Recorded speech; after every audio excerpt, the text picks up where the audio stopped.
So a little update on the house cleaning business that I started.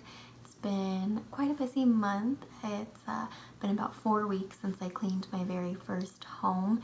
Since then, I've managed to clean about 6 houses. Now, keep in mind that that is with still working a full-time job, so I'm managing to stay pretty busy. So I'm still working my normal 40 hours per week at my job, and then I'm managing to do a lot of cleanings after I get off work and on the weekends. So today was a pretty long day. I had my normal shift, been up since 5, went to work, worked 8 hours, and then went straight to this job, which was about an hour away. Worked about 4 hours there, and it was quite the job. So hour commute home, and then it's 11 o'clock at night. I just got home about 30 minutes ago, so pretty tired, as you can probably see on my face, but it's been fun nonetheless. So until next time.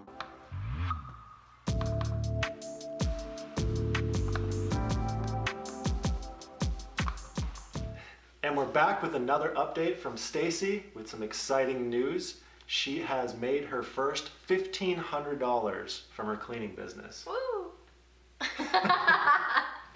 So she's landed several jobs, obviously. So let's talk a little bit about what you've been doing to get those jobs so far, and kind of how that's been going. So I'm still using the Thumbtack app.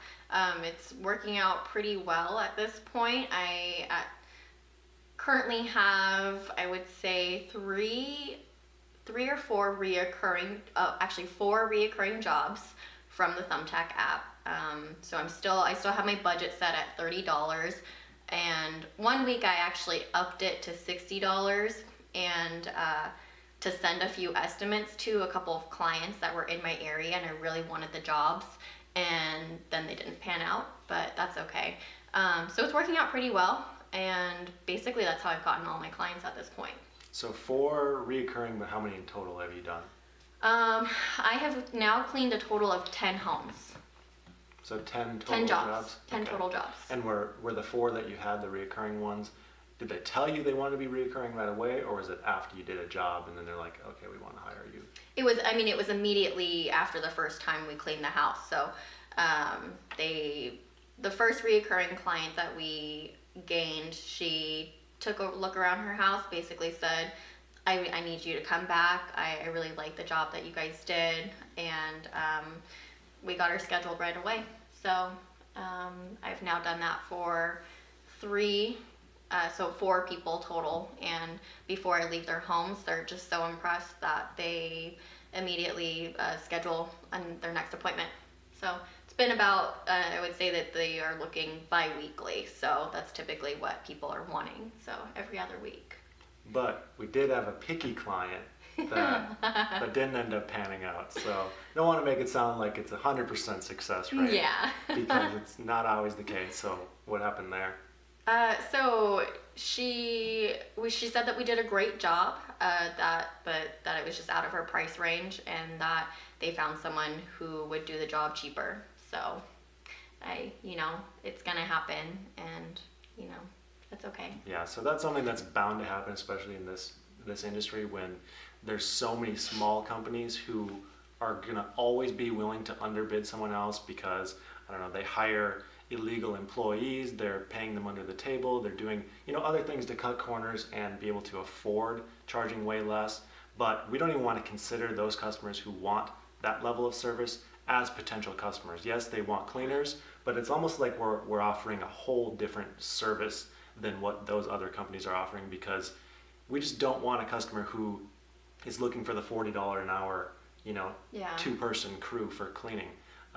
There's just no way to get ahead with that kind of margins, and we're never going to win a price race to the bottom. So like I said, we're not even going to consider those our customers. So got one cleaning from that person, but if she says it's out of her price range, it's not really even worth fighting for. And that's something that I personally had a hard time in the past getting through. I wanted every single customer who would possibly hire us, and I would go above and beyond by dropping price and trying to give free things. And I've personally found that it almost never pans out to really benefit in the long run, because those customers are just going to move on to the next person who's willing to do the same thing. So in my businesses, I actually don't offer any discounts at all anymore, not for repeat customers, not for certain advertising, because I find that the few extra people it does bring in, they don't come back again, and it ends up really hurting the bottom line. Like if you knock $50 off a $300 job, that could be your entire margins for that job, you know, when you look at your year-end expenses. So it's, you know, it's really not worth it, especially once you're more established. If you're trying to just get going, or if you're getting regular clients, then it's kind of different. If someone is going to be set up for regular service and you discount the first service, that might be an occasion where it's actually worth discounting the first service, because by doing that, you know, let's say $50 discount, you're going to make the lifetime value of potentially thousands from that same customer in the long run, versus a one-time cleaning where it basically wipes out profits. So you kind of have to look at it again, lifetime value, and you know, take an approach from a couple steps back sometimes. So, please excuse the mess. Just got done working. I had a pretty big job today. It was probably the biggest one yet, the dirtiest house, I can say. And just got home a little bit ago, ate some lunch really quick, and now I'm gonna do some flyering. I have my sidekick, who's probably really stoked about all the miles that we're about to walk right now, so here we go. So you've started flyering just a little bit, so let's hear about that experience so far. So I have some business cards and some little post-it notes that I have also made from Vistaprint, and one evening I just took my dog out for a walk in a neighborhood that's about 5 minutes from mine. And I would say that we passed out about 50 flyers in that time, in about an hour. My dog's a little slow. But I got a call the very next day from someone who got my flyer, and I went out and did an estimate at her house, I think about the next day or something, 2 days later, and I got the job. So yeah. It's easy as that. It's like 1 hour of flyering. Yeah. So if anyone out there has any experience flyering, a 2% return rate on flyering is like ridiculous. So we'll see if that ends up like panning out. You did do like 90 or so again the other day, right? Yeah, the following day I went out by myself, and I passed out about 90 flyers on my own in about 20 minutes or so without my slow dog. So I did have one person call, and I got excited because I thought it was going to be another potential client, and it was someone who was upset that a package was missing from their home, and my business card was there, and so I was the person that they called, and they said, you know, I'm missing a package, and basically accusing me of taking their package. Yeah, so apparently this lady thinks that Stacey would steal a package and then leave a business card with her picture and phone number on it. So not the perfect crime. Yeah, the worst crime. Yeah, that would be terrible. So the second round of flyering wasn't quite as successful, but we're gonna keep at it. Hopefully no more package accusations. Hopefully that's not our actual business strategy. It's not. So we'll keep at it. The return on investment's still pretty good. Yeah. Especially if you're walking around getting free stuff. Yeah. So going back to your estimate, can you tell me like what you were looking for, what your mindset kind of was going into it, how you decided on pricing? It was my first estimate in person. Every other estimate has been through the Thumbtack app. So it was basically just, you know, wanting to meet them and then kind of talking to them about what their needs are. Hers was, I really need someone to do certain things for me because I can't anymore. Right. And so getting up high and dusting certain things and lifting things, and kind of just discuss that. And then she kind of gave me an idea of what, you know, she was paying her last cleaner. So we went with that because it was going to work out. And so with that, basically, you're just trying to like kind of sell yourself and Yeah. make them like you and Yeah. and show that you're competent and Right. you know Yeah. Yeah. know what you're talking about. And definitely gaining their trust because they're inviting me into their home, and they're, by the time I was leaving, they said, yeah, we'll get you a key, and I think I did a pretty good job of gaining their trust in the 15 minutes that I was there. Right. Awesome. Yeah.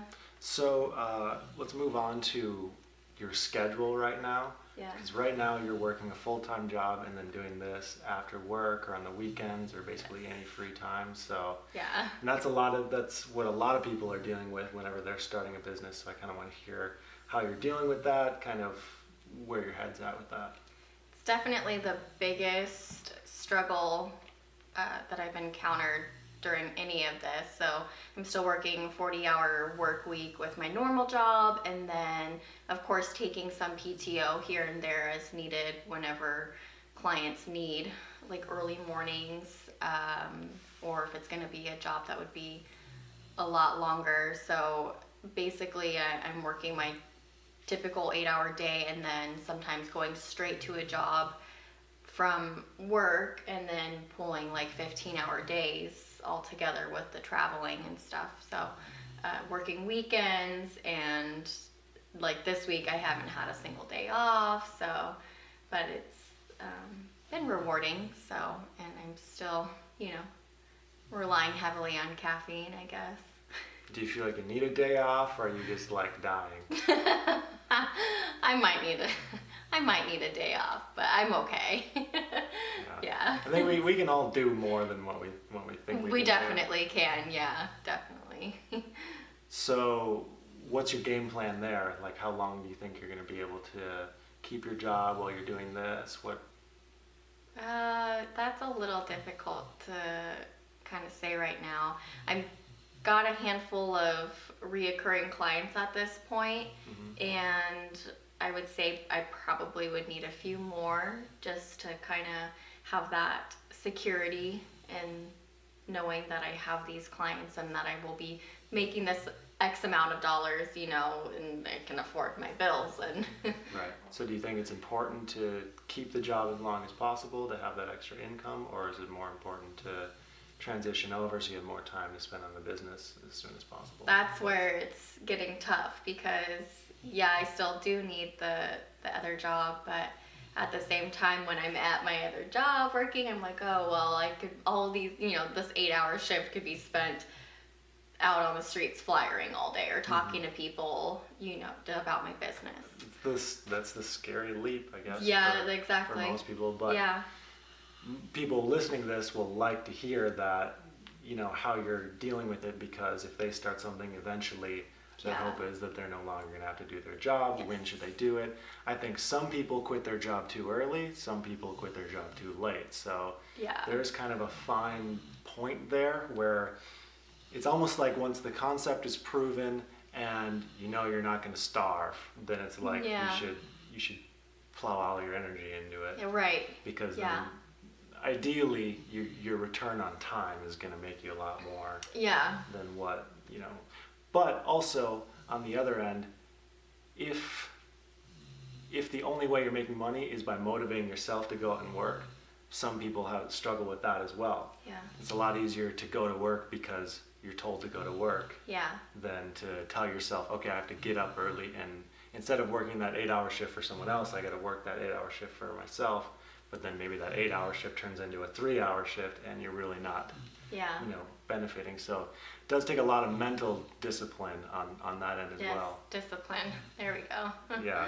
And as of right now, she's running out of PTO Yeah. and basically has to figure something out. The problem is so many people want their house cleaned during the day Yes. is what we're finding. So Yes. it's hard to work and then do it in the evening because most people want it done during the day. It's also easier and smarter to clean during the day because that's when you have the most natural light coming into a home. So you can see more, you can see all of the dust, as opposed to at nighttime you can't necessarily see all that. So, and when you're going into these jobs, I want to make sure that I'm doing them, correctly and I'm cleaning to the best of my ability. You can't always do that when you're losing daylight. So Right. it's definitely been a struggle. So yeah. So if you could do the cleaning business full time, what would you be doing that you can't currently? I would be out every single day flyering and talking to people and just putting my business cards anywhere I can. Going to apartment complexes. I've done that. I got a couple of those. How'd that go at the apartments? Well, they already contract out for cleaners, so they still took my business cards. They were really nice about it. One gentleman said, "Well, do you clean houses?" As if he was looking for himself, and I said, "Yeah." And so he took a handful of my business cards. Yeah, that's something that obviously it's a numbers game, but it also might be like if you go to a higher end apartment complex, there's a potential to work out some kind of deal for their residents. So Right. possibly you could knock out 5 in a day all on one property Yeah. at some maybe a discounted rate, or work out some deal with management to Yeah. be their go-to cleaners. But Yeah. that obviously is dependent on area, and you're just gonna have to go to so many of them. Yeah. I've gone to hundreds and hundreds of places like that, and not everyone pans out. Yeah. But then every once in a while you hit one that's like, wow. A gold mine. Yeah, I'm glad that I went to that one. Yeah. But you could do the same for office spaces, apartment buildings. I mean, everyone needs cleaners. Daycares. Yes, I was a janitor at a daycare, Yeah. so I know they need to get Yeah. clean. Kids are dirty. Yeah. I actually landed that job with the Airbnb company, so they have a few Oh yeah. locations, a few units, I should say. They're Airbnbs, and that was something that you and I had talked about that I should get into. So I do have that, and they'll let me know whenever they're ready, basically. Right. So Yeah. So there's tons of different areas Yeah. to explore. oh yeah. I mean, we don't 100% even know what's going to be the best bet right now. It seems like on the commercial end, the potential to earn a lot more is there, but it's kind of harder to get into. Like you said, most places are already going to have things lined up. It's a more Yeah. barrier to entry, more insurance qualifications and things like that. But it seems like that's kind of the logical progression Yeah. to get into that and get So. the regular, like, reoccurring commercial clients for potentially thousands a month each, Yeah. depending on size. Last question, I just wanted to hear a little bit about, like, why you decided you wanted to start a business. What was your mindset towards it? Was it more like towards money or growing something, or what's your reasoning behind that? Well, money, obviously. Definitely creating something and having something that's mine and something that I can be proud of. And it's been quite a challenge for me, and I think I've grown so much in the last several weeks than I have my entire life. So I think that that's really important for people, and it's gotten me out of my comfort zone. I have gone up to several people just in their, getting home from work, and just approached them and gave them my business cards and had a conversation with them. And that's not something that typically I'm kind of shy and just kind of reserved, and so everything has been so different, and it's been all just a learning experience. So it's been really fun, actually. So definitely money, creating something, building something that's mine, and just I'm genuinely having fun doing what I'm doing. Right. So Well, it takes guts to just go and walk up to a stranger and try to sell something. So Yeah. what would your advice be to someone who wants to do that, but they're scared to do it? just do it. You're not always gonna get, you think that someone's gonna be mean or reject you, but really everyone's been super friendly and super nice, and just they want to have a conversation, and they're not used to people coming up to them and just having a conversation with them and being nice and approachable. Right. So it's nice and it's refreshing, I think. Yeah, I always think people appreciate other people who are out hustling. Yeah. Uh-huh. Like, Yes. most people want to look at themselves like they're hard workers, like they're hustlers. So then when they see that in other people, they're Yeah. like, oh, that person's a hard worker too, you know, whether they are or not. Yeah. But I think that most people are like, whether they're interested or not, they'll be friendly to you just because they kind of respect Yeah. you're out working and You're out doing and grinding trying. and Yeah. definitely. All right, so that's the end of this update. Hopefully we'll come back to the next one with some exciting news, some more growth, both in business and probably personally. Personal, definitely. Until next time, thanks for watching.